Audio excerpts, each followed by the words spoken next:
Between Life and Death by Jaclyn. Chapter 51. I awakened, immediately aware of four things: the consistent throbbing in the back of my head, the piercing pain in my neck, the hard thing poking its slivers down the length of my back. As for the fourth, it was the abrasive rope that chewed into my flesh and strapped me in place. My eyelids sprung open, reality setting in. My head dropped as I peered at the pile of kindling spread beneath my feet. Dry kindling, the kind that burned within seconds. I was caught in my own nightmare. I'm strapped to a pyre. Quiet, I hissed at my frantic mind. I needed to get my shit together and form a plan of some sort, if I had any hopes of making it out of this alive. I jerked my head up, looking at my surroundings for help. I was in the downtown square of Maristone, the typical spot for cleansings. But unlike the other cleansings, there was no crowd. There was only a platoon of soldiers stationed around the perimeter of the square, their backs to me. I wiggled, testing my stubborn restraints. They were relentless in their hold against my mortal strength. I needed my curse. Desperate, I reached, burrowing into that well, not caring which one came forth, water or fire. It did not matter. Neither answered my call. My power had been tamped down, like a roaring beast caught under a weighted net. That was when I remembered what was forced around my neck. The iron collar. It was to blame for my sudden loss of power. I threw my head back, an irritated scream erupting from my throat. Boot heels sounded, cutting me off. "That's it," Arkin said as he strolled towards me, his clothing perfectly tailored. That fucking pin he wore, the one stating that he was the king's advisor, stared at me. "A bit louder next time so that he can hear your call." "Why are you doing this?" I gritted out, staring daggers at him. I was a fool. Of course, he could do this. He had thrown me into the damned endless mist after all. "In time, you will see that this was necessary," Arkin said, his hand resting on the pommel of his sword. "In time? Judging where I am? I don't have much time left," I said, struggling against my bonds, desperate to loosen their choking, restrictive hold. My wiggling stopped as I noticed what I was wearing. The official attire of the soon-to-be cleansed, the cheap white garb. I slammed my head back, half frustrated, half wild with fear. Metal clanked upon metal, the improperly fitted armor screeching uncomfortably as a soldier stiffly walked up to Arkin. I forgot about the awful sound as my attention locked onto what he carried in his metal gauntlet, a torch bursting with flame. He handed the torch to Arkin. Horrified, I watched the exchange, watched as Arkin turned his sights on me. Efficiently, he closed the distance between us, the torch lapping hungrily at the midnight air, prophesying my fate. "Arkin, listen, you don't have to do this," I pleaded, eyes wide as I stared at the torch. Every fiber of my being wished it would burn out, praying to the gods that it would. "Unfortunately I do," he said, his gaze settled on me, determination in the straight line of his shoulders. He was a good soldier after all, the king's dog, no different from the rest of the cowards that wore the king's colors. I cursed them all. Arkin reached forward, preparing to light the kindling. "Please, just wait," I begged, grappling with my reality. "I need to ask something first." "All right." His voice was remarkably calm. For the time, he paused what he was doing. I would have breathed a sigh of relief if the constricting rope granted me the ability to do so. "The woman at the cottage. Where is she?" I asked, desperate to know where Ezra had ended up. If this was where my story ended, if this was the place I was destined to die, then I wanted to do so knowing that Ezra was safe. "I don't know. She was not there when we arrived," Arkin said, glancing over his shoulder. My gaze followed, landing on Soren. He didn't make eye contact with me, instead staring at the ground, his good hand rubbing his arm as if he were trying to comfort himself. Arkin continued, "Like the fire, she was an illusion that Soren conjured. He got the image right, but did a poor job of copying her mannerisms. It's something he will have to work on." That was why she seemed off, unresponsive. I felt relieved. "So then, she is safe?" "I would imagine so," Arkin answered. His gaze met mine once more before he lowered the torch to the kindling. As he lit the fire that would claim my life, he held my gaze. "Again, I am sorry for this, but it will be over soon." "Wait," I screamed, fighting against the ropes, fighting for my life. I felt more animal than woman. I was desperate, caged, horrified.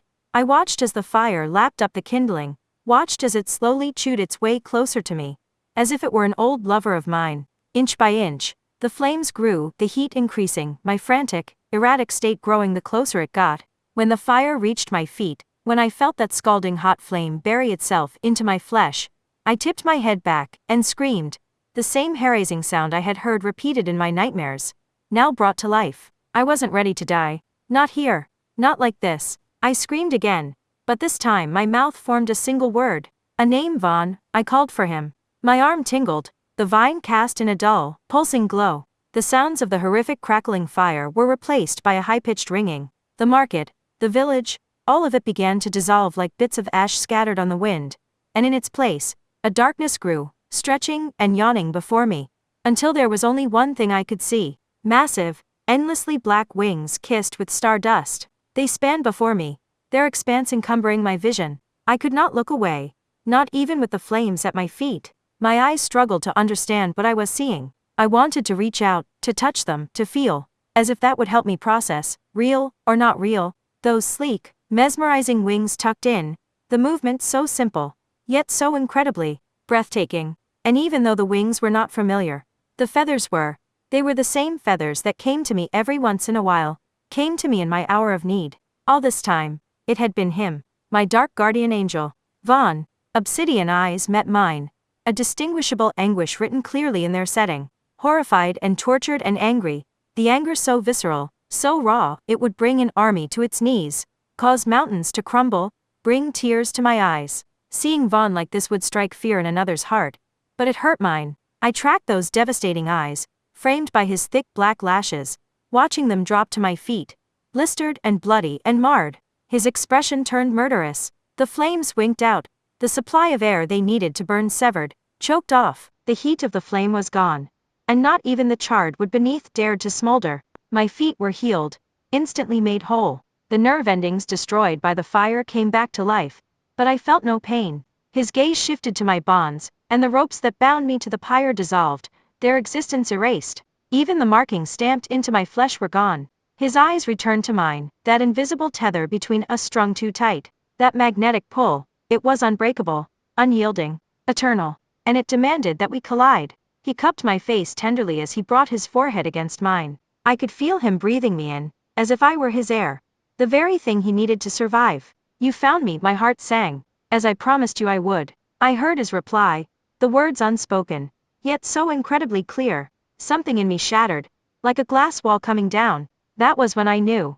Vaughn and I had always belonged to one another, well past the bounds of a single lifetime. This was a truth I could feel in my bones, seated so deeply, in my soul.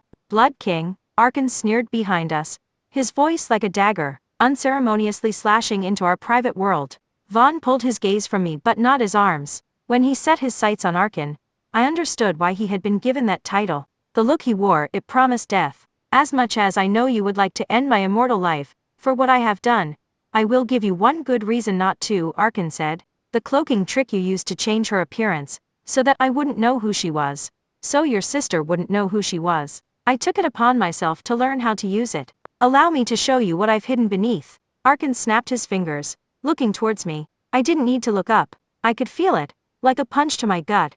A hand wrapped around my throat. Something treacherous hovered above. My hair raised, like it was being pulled towards it. Fighting the waves of nausea, I looked up. My eyes flashed wide.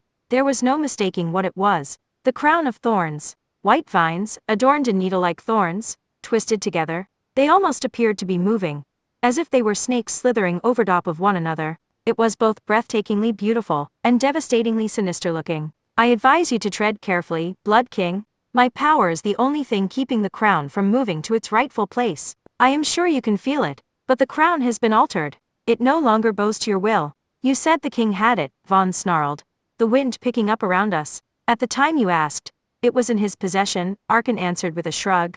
Now I have it. Tears pricked my eyes as I fought another wave of nausea.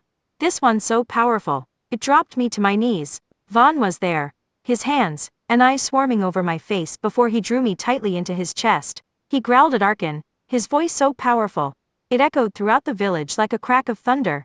Get rid of it, now, for the sake of my own life. I can't do that.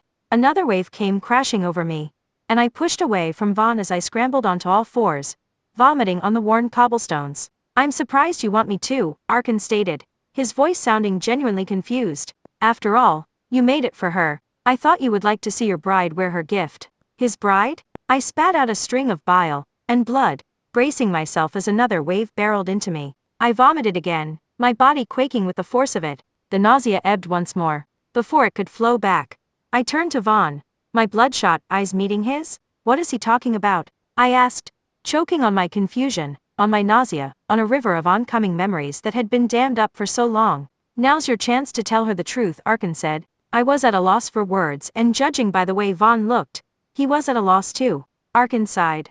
Very well, I can tell her for you. No, Vaughn said firmly. I will tell her. She deserves that much. But he didn't get the chance. One of my memories sprung free, and the weight of it dragged me under. I sank. A pebble dropped in a lake. Down, down, down, I spiraled.